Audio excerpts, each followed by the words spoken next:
Hello everyone, आप सभी का बहुत बहुत स्वागत है स्टेट पीसीएस क्लासेस में। अभी तक आपने इस चैनल को सब्सक्राइब नहीं किया है तो प्लीज़ सब्सक्राइब कर लीजिए। यूपी पीसीएस मेंस फॉर्मों के लेकर मेरे पास बहुत सारे मैसेज और कॉल आ रहे हैं कि सर फॉर्म में जो है गलती हो गई है, अब उसमें अपडेट भी नहीं हो रहा, अब हम क्या करें। देखिए, आपका जो मेंस का फॉर्म है, ठीक है, 2024 का, उसमें जो एडिट का ऑप्शन है वो सिर्फ एक बार आता है, ठीक है। लेकिन आपने फॉर्म भर दिया और एडिट भी कर दिया, फिर भी जो आपको लगता है कि कुछ इन्फॉर्मेशन उसमें अगर गलत है तो आपको सिंपली एक क्या करना है, एक एफिडेविट बनवा के जो है उसमें जो है आपका जो एनवेलम होता है, जो आप जो है ऑफलाइन डॉक्यूमेंट भेजते हो, तो उसमें जो है एफिडेविट लगा के आप उसको भेज दीजिए। लेकिन कुछ बेसिक इन्फॉर्मेशन है जैसे कि, तो अगर वो गलत हो गई हैं आपसे तो उसके लिए आपको घबराने की ज़रूरत नहीं है। उससे जो है आपका अभ्यर्थन जो है यहाँ पे निरस्त नहीं किया जाएगा, ठीक है। लेकिन आप ध्यान रखिएगा कि जो आप ऑफलाइन आयोग को डॉक्यूमेंट्स भेज रहे हो उसमें सारी चीज़ें प्रॉपर होनी चाहिए, ठीक है। अगर आपने ऑनलाइन फॉर्म में मिस्टेक कर दिया है कोई बात नहीं, लेकिन जो आप ऑफलाइन डॉक्यूमेंट्स भेजेंगे उसी के बेस पे जो है आपका वेरिफिकेशन होगा और आपका जो है एडमिट कार्ड यहाँ पर मेंस का जारी होगा, ठीक है। तो आप लोग जो फॉर्म भेजोगे, जो भी डॉक्यूमेंट्स आयोग को भेजोगे, वो देख लेना थोड़ा सा उसमें ध्यान से कि सारी चीज़ें वहाँ पे होनी चाहिए, ठीक है।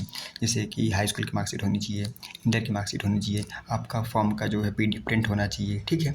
और इसमें आपका ग्रेजुएशन सर्टिफिकेट होना चाहिए। अगर आप कैटेगरी में आते हो तो कैटेगरी सर्टिफिकेट, ठीक है। ओबीसी में आते हो तो ओबीसी सर्टिफिकेट होना चाहिए है। डोमिसाइल है, ईडब्ल्यूएस, ये सारी चीज़ें अगर आपके पास हैं, अगर आप उस कैटेगरी में आते हैं, ठीक है। जो भी डॉक्यूमेंट्स आप लगा रहे हैं, जो भी आपने फॉर्म में भरा, तो उसको आप भेज दीजिएगा। तो उससे जो है क्या होगा कि कोई समस्याएँ आपको नहीं होने वाली हैं, ठीक है। और बहुत सारे बच्चे की क्वेरी ये है कि सर हमने सिग्नेचर जो है नहीं किया है तो उससे क्या होगा। देखिए, अगर सिग्नेचर नहीं किया है तो आपका फॉर्म रिजेक्ट हो सकता है। आपके पास अभी भी समय है। अगर आपने सिग्नेचर नहीं किया है, ठीक है, सेल्फ अटैच नहीं किया है, तो उसको जो है सेल्फ अटैच करके दोबारा से आप जिसको फॉर्म को भेज दीजिए, ठीक है। ध्यान रखिए, सेल्फ अटैच ज़रूर करना है आपको, ठीक है। नहीं तो उससे जो है क्या होता है, आपका अभ्यर्थन जो होता है वो रद्द हो सकता है, ठीक है। एक बच्चे का क्वेरी था कि सर मेरी मार्कशीट जो है वो मार्कशीट और जो है मेरी डिग्री जो है वो खो गई, हम क्या करें। देखिए, आपको क्या है ना कि एक प्रॉपर वैलिड जो है चीज़ें बतानी है वहाँ पे। जैसे कि अगर आपकी मार्कशीट खो गई है, ठीक है, आपका डिग्री खो गई है, तो उसके लिए आपको बताना पड़ेगा कि सर हमने जो है एफआईआर किया है, ठीक है, कि हमारी जो है यहाँ पे डिग्री खो गई, मार्कशीट खो गई, उसके लिए हमने अप्लाई किया है, ठीक है, डुप्लीकेट के लिए अप्लाई किया है।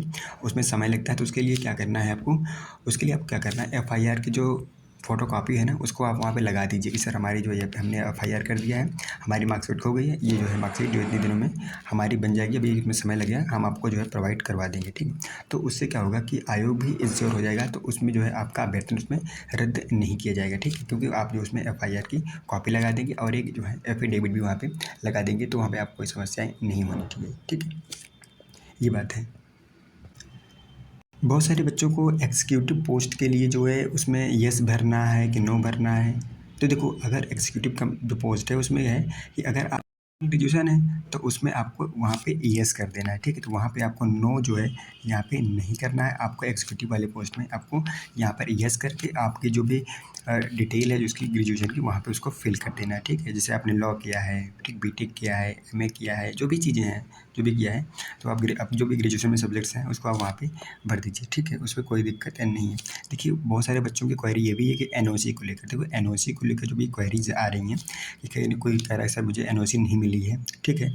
तो अगर आपने जो एनओसी अप्लाई किया है, ठीक है, अगर एनओसी के लिए अप्लाई किया है तो जो उसका वहाँ पे आपने अप्लाई किया होगा तो आपको वहाँ पे एक लेटर लिखना होगा। तो उस लेटर की यहाँ पे फ़ोटोकॉपी जो है यहाँ पे आप लगा दीजिए कि सर हमने एनओसी के लिए यहाँ पर अप्लाई किया है, एनओसी जो है अभी हमें जो है वह मिली नहीं है। तो इसके लिए आपको घबराने की ज़रूरत यहाँ पे नहीं। बहुत सारे बच्चों को यह भी क्वेरी है कि सर जो इस बार जो है मेंस का जो एग्ज़ाम सेंटर है वो इसमें जो है शो नहीं कर रहा है। तो हाँ, इसमें मेंस का जो एग्ज़ाम सेंटर है वो शो नहीं कर रहा है। आयोग के द्वारा आपको जो है मेंस का सेंटर यहाँ पे एलोकेट किया जाएगा, क्योंकि फॉर्म में यहाँ पर नहीं बताया गया है, ठीक है। तो आपको घबराने की ज़रूरत नहीं है कि मेंस का सेंटर यहाँ पे बता रहा है कि नहीं बता रहा है। जहाँ भी होगा परीक्षा होगी, आपको एडमिट कार्ड जब मिलेगा तो उसमें वहाँ पर सेंटर के बारे में इंफॉर्मेशन रहेगी। आप जाके आराम से वहाँ पर एग्ज़ाम अपना दे सकते हो, ठीक है। एक बच्चे की ये क्वेरी थी कि सर जो कौन कौन सा पेपर हम इंग्लिश में दे सकते हैं और कौन कौन से पेपर ऐसे हैं जो है हिंदी में दे सकते हैं। देखो, जो आपको पता है कि जो आपका यूपीपीसीएस का मेंस होता है उसमें 8 पेपर होते हैं, ठीक है, 8 पेपर होते हैं, जिसमें 6 होते हैं आपके जीएस के होते हैं, ठीक है, आपके जीएस के होते हैं। एक होता है आपका यहाँ पे सामान्य हिंदी का होता है, ठीक है। एक होता है आपके साथ, एक होता है आपका यहाँ पे सामान्य जो है हिंदी का होता है, ठीक है, यहाँ पे हिंदी का होता है, और एक होता है आपका एसए का होता है। तो जो हिंदी वाला है आपको, तो हिंदी वाला जो पेपर है इसको आपको कंपलसरी इसको हिंदी में ही लिखना है, ठीक है। लेकिन आप एसए हो गया और जो जीएस के सभी पेपर हो गए 6 हो, उसको आप किसी भी माध्यम में लिख सकते हो, हिंदी में भी लिख सकते हो, आप अंग्रेजी में भी लिख सकते हो, ठीक है। लेकिन ध्यान रखना जो हिंदी वाला पेपर है सामान्य हिंदी का, जनरल हिंदी का, इसको आपको हिंदी में ही लिखना है, ठीक है। और उसके बाद जो जीएस हो गया आपका और एसए, इसको आप जो है इंग्लिश में लिखिए चाहे हिंदी में लिखिए, कोई प्रॉब्लम नहीं आने वाली है, ठीक है। कास्ट सर्टिफिकेट को लेकर बहुत सारी क्वेरी आ रही है। देखो, अगर कास्ट सर्टिफिकेट जो बच्चे कह रहे हैं कि सर मेरा जो है जो कास्ट सर्टिफिकेट है वो 2014 का बना हुआ है कोई, ठीक है। अगर 2014 का बना है कोई बात नहीं, अगर आपने नया बनवा लिया है तो आप दोनों को 2014 वाला भी और यहाँ पे जो नया वाला है दोनों यहाँ पे लगा दीजिए। बहुत सारे ऐसे बच्चे कह रहे हैं कि सर हमने जो प्री का फॉर्म भरा था तो वहाँ पे 2014 वाला लगा दिया था, ठीक है, लेकिन अभी जो है नया बन गया, तो आपको क्या करना है, यहाँ पे 2014 वाला भी लगा देना है और जो आपका नया बना है ये भी यहाँ पे इसको जो है लगा देना है, ठीक है। और जो बच्चे यहाँ पे ओबीसी कैटेगरी में आते हैं, जो उनका एनसीएल है, देखिए एनसीएल कह रहे हैं सर पुराना लगाएं कि नया लगाएं।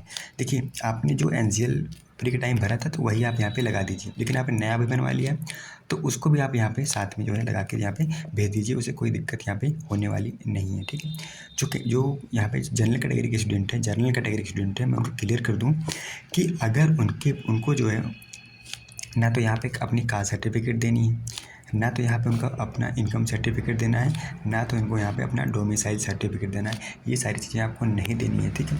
ये सारी चीज़ें किसको देनी है, यहाँ पे जैसे कि कोई व्यक्ति कैटेगरी में आता है तो उसको यहाँ पे कास्ट सर्टिफिकेट देना पड़ेगा, उसको डोमिसाइल सर्टिफिकेट देने का, निवास प्रमाण पत्र देना पड़ेगा, ठीक है।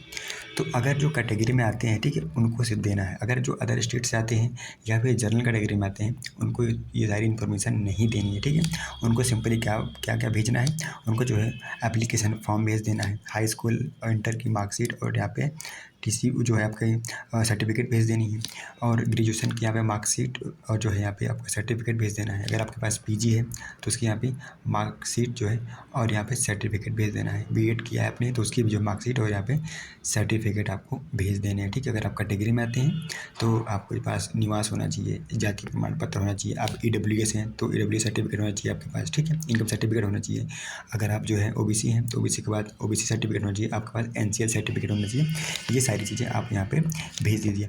आई होप हमने आपकी जो भी मेंस से रिलेटेड कोई भी जानकारी थी जो आपने भरी भी थी या नहीं भरी थी, जो भी मिस्टेक की थी हमने उसके बारे में सारे में आपको इन्फॉर्मेशन दे दिया है। लेकिन अगर आपको लगता है फिर भी हमने आपको ये इन्फॉर्मेशन नहीं दी है जो आपकी क्वायरी रही हो, तो आप मुझे प्लीज़ कमेंट कर दीजिएगा, ठीक है, या मुझे व्हाट्सअप मैसेज कर दीजिएगा, ठीक है। अगर मैं आपके कमेंट का जवाब ना दे पाऊँ तो आप मुझे व्हाट्सअप मैसेज कर दीजिएगा, मैं व्हाट्सअप पे देख लूँगा, या आप मुझे कॉल भी कर सकते हैं, आप जो है पूछ सकते हो। लेकिन आप ध्यान रखिएगा फॉर्म गलत मत भरिएगा, ठीक है, आपको फॉर्म गलत नहीं भरना है। कोई भी जानकारी चाहिए आप मुझे जो है 1-2 बार कॉल कर सकते हो, कोई दिक्कत नहीं है, ठीक है, लेकिन फॉर्म आपको गलत नहीं भरना है, ठीक है। इतनी मेहनत से आप मेहनत की है, आपका प्रीलिम्स निकला है, तो आपको मेंस में जो है ऐसा ना हो कि आपको आपका जो है फॉर्म की वजह से आपका अभ्यर्थन यहाँ पे निरस्त हो जाए, ठीक है। तो आपको अगर कोई भी क्वायरी चाहिए तो आप मुझे मैसेज करिए, व्हाट्सएप पर कर दीजिए, यूट्यूब पर कर दीजिए, या फिर आप हमें कॉल भी कर सकते हो, ठीक है। अब बात कर लेते हैं प्री से रिलेटेड। जो यूपीपीसीएस प्री का जो फॉर्म आया है इसमें बहुत सारे ऐसे बच्चे हैं उनका जो क्वेरी ये है कि सर हमने जो है ओटीआर जब फिल किया था, ठीक है, तो उसमें हमने एक्स सर्विस जो मैन का होता है कॉलम उसमें हमने येस कर दिया, लेकिन अब जो है उसमें जो है यहाँ पे उसको हटा रहे तो हट नहीं रहा है, क्योंकि हमने जो है 3 बार से ज़्यादा उसमें करेक्शन कर दिया है। तो देखो जो ओटीआर है ना आपका, ओटीआर में आप 3 बार से ज़्यादा करेक्शन नहीं कर सकते, ठीक है। लेकिन अगर फिर भी अगर आपने ओटीआर में गलती कर दिया है, ठीक है, घबराने की ज़रूरत नहीं है। आप एक फ्रेश ईमेल आईडी और एक फ्रेश मोबाइल नंबर से आप जो है दूसरा एक ओटीआर यहाँ पर बना सकते हैं, उसमें जो है आप अपनी इन्फॉर्मेशन जो है सही से भर सकते हैं, ठीक है। लेकिन ध्यान रखना अगर आप जो फॉर्म भर रहे हो थोड़ा ध्यान से भरा करो, 1 बार नहीं 2 बार नहीं 3 बार आप उसको चेक कर लिया करो कि सारी इन्फॉर्मेशन यहाँ पे हमने करेक्ट भरी है, सही भरी है कि नहीं भरी है, ठीक है। आपको जल्दबाजी में कोई काम नहीं करना है, ठीक है, आपको आराम से फॉर्म को भर देना। कोई भी अगर दिक्कत आती है यूपीपीसी से रिलेटेड, ठीक है, तो आप मुझे जो है मैसेज कॉल कर सकते हो। मैंने आपको पहले बता दिया है डिस्क्रिप्शन बॉक्स में मेरा जो है यहाँ पे व्हाट्सअप नंबर है, मोबाइल नंबर है, ठीक है, उस पर कॉल भी कर सकते हो, आप मैसेज भी कर सकते हो। आपका अब यूट्यूब में जो है कमेंट बॉक्स में आप अपनी जो भी समस्याएं हैं आप वहाँ पे बताइए, जो है हम अगर सॉल्व कर देंगे। अगर मेरे जैसे मतलब प्रॉब्लम होगी तो मैं आपको सॉल्व कर दूँगा, ठीक है।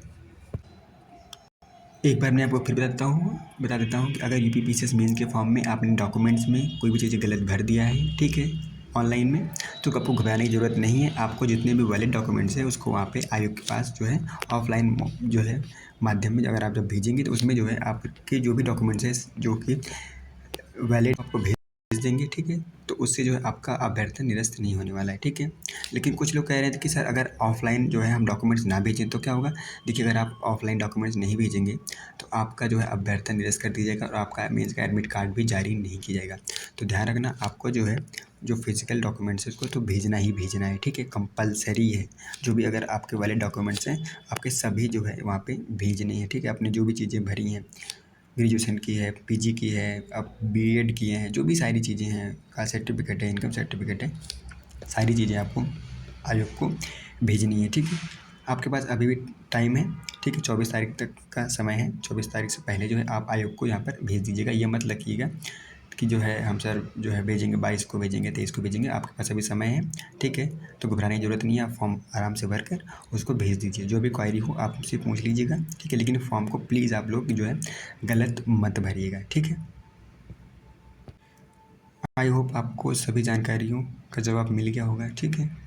अगर फिर भी अगर आपकी कोई क्वेरी रह गई है तो आप मुझे प्लीज़ कमेंट कर दीजिएगा, हम उसका रिप्लाई कर देंगे, ठीक है। वीडियो देखने के लिए आपका बहुत बहुत धन्यवाद। Thank you so much.